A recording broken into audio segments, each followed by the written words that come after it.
Wesley Williams, guide runner, helped Alexis Gillette with the silver medal in Beijing, originally from Visailles, California, training at the Olympic Training Center in Chula Vista. My name is Alexis Gillette. I'm originally from Raleigh, North Carolina. I train at the Olympic Training Center in Chula Vista, California. I do long jump, triple jump, the 100 meters and 200 meters, and I won a silver medal in Beijing in 2008. Hello, my name is Jerome Avery. I'm from Lemoore, California, and currently train at the Olympic Training Center in Chula Vista. I run the 100 meters and 200 meters and 400 meters, and I'm a guide runner for Josiah Jameson, who recently competed at the Beijing Paralympics and won a gold medal. Hello everybody, my name is Josiah Jameson. I'm originally from South Carolina, but I train out in Chula Vista, California at the Olympic Training Center out there. I'm a Paralympic track and field athlete. I do the 100, 200, and 400, and recently I just won a gold medal in Beijing.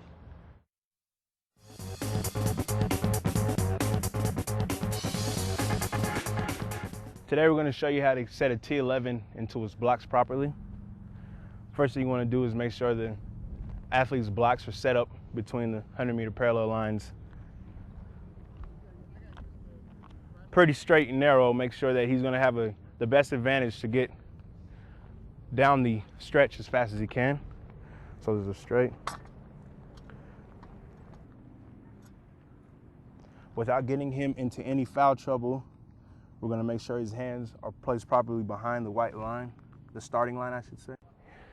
The athlete should feel comfortable in the blocks. From here, I want to make sure my blocks are a safe distance from the athletes. I just place my 2 fingers in the tethers, so making sure that I'm in a safe distance from the athlete. Because if I'm too far, I would jerk him. And then proceed with cues down the track to help my athlete execute a better race. And I'll start us off. Runners on your mark, get set, go. Drive, drive, drive, drive, drive, drive, drive, drive, straight, straight, straight, straight, straight, straight, straight. Here's a brief recap of some key points to remember. T11 athletes should be set up comfortably between the 100 parallel lines with their hands placed behind the white start line. Make sure you are a safe distance from them, and remember, you're connected by a tether, so be careful not to jerk the athlete. Finally, use cues while running for better communication.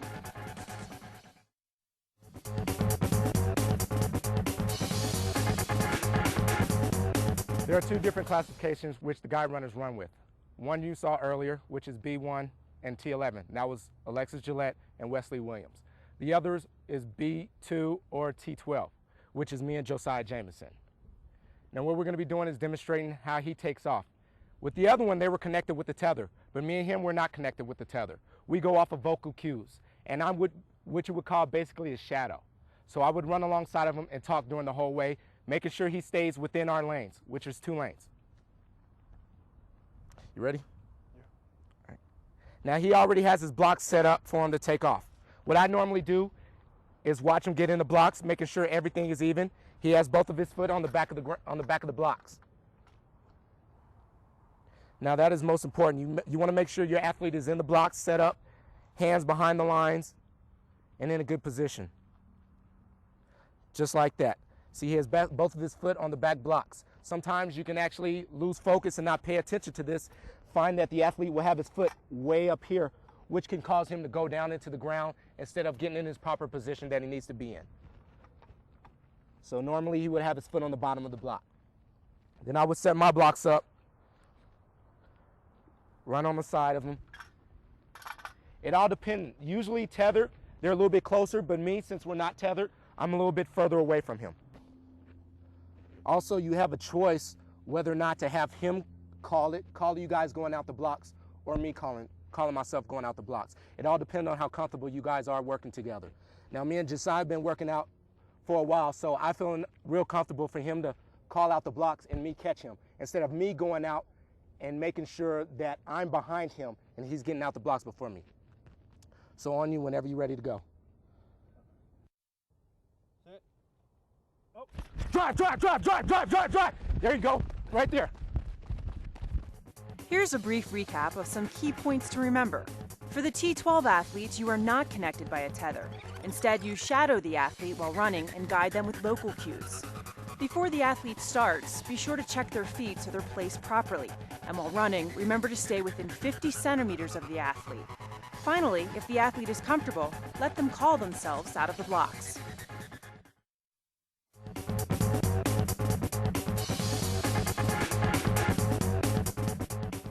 Now the rules say that you have to be within 50 centimeters from you and your athlete, which is measuring tape about right there to right here.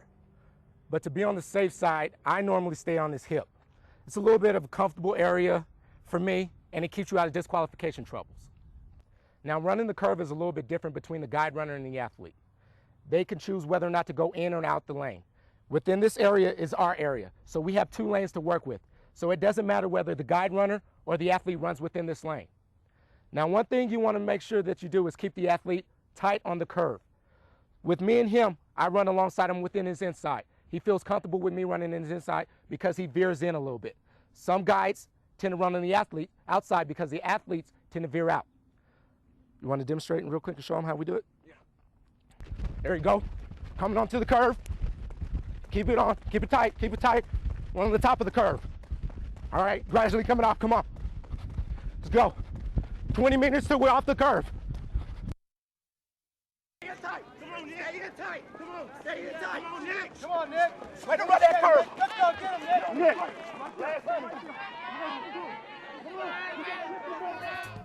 Here's a brief recap of some key points to remember. It is important to follow the centimeter rule, which is staying within 50 centimeters of the athlete. Each pair is given 2 track lanes, and it is the athlete's decision to run within the inner or outer lane. Finally, communicate to the athlete and keep them tight on the curve. Now the last part of the race is definitely the finish line. Of course, you want to make sure that the athlete crosses before you cross, or you will be disqualified. And what I normally do is edge back just a little bit if I feel that I'm too close, just to keep us on the safe side. You ready? Off of you. Ready? And what I'll do is ease back a little bit to make sure that he crosses before me, so you'll be fine. Remember, the athlete must cross the finish line before the guide, otherwise they're disqualified from the race. As an extra tip, edge back a bit when approaching the finish line to make sure the athlete crosses first.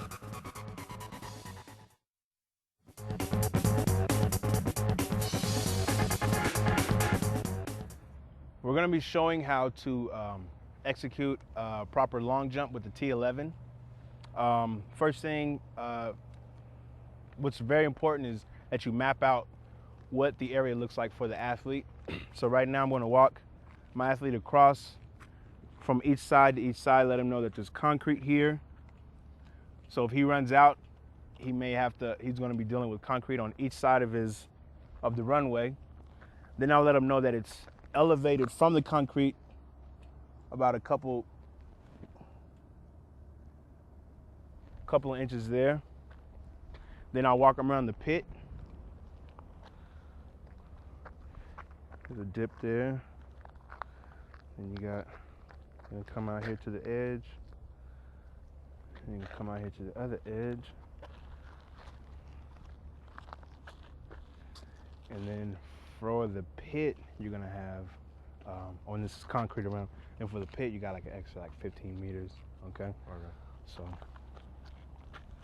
So generally what that does is help him be aware of his surroundings, and if I have to call him off, which is if he's running down the runway and he's veering right or left, I could take extra safety precautions and call him out early before he even gets onto the concrete. In this area, which is the T11 jump board, which is a meter and is slightly different from a Olympic athlete's board, we lay down chalk. So when the athlete jumps anywhere in this region where his mark is imprinted, that's where we're going to measure from. Okay, so what I do to get a better placement for the athlete is put my foot right in front of the mark where he needs to place his foot, and it's primarily in the middle